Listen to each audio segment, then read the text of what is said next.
Moikka! Jos sä teet istumatyötä, niin tässä muutama pikku tärppi siihen hommaan. Istumatyössähän käy usein niin, että selkä on huonossa asennossa ja sitten lihaksetkin jämähtää paikoilleen.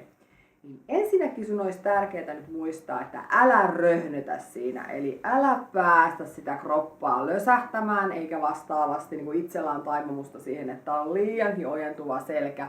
Eli huolehdi siitä, että keskikroppa on siinä mukana ja sä saat sieltä napakan tuen niin, että se istuma-asento on sitten oikeanlainen. Sitten kannattaa sitä työergonomiaa vähän tsekata. Eli niin, että jos sä teet vaikka päätteen kanssa töitä, niin että se pääte on oikealla korkeudella. Samoin se pöytä pitäisi olla sitten oikein korkuinen.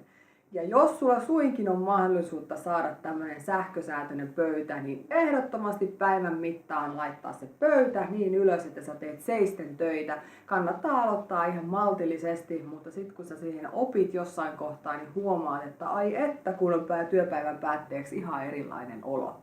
Eli nyt ei mitään muuta kuin jos sä parhaillaan just nyt muuten istut, niin nousepa sieltä ylös ja pyöräytä muutama kerta hartioita ja vähän ravistat ittees ja sitten jatkat taas työpäivää. Mukavaa päivän jatkoa.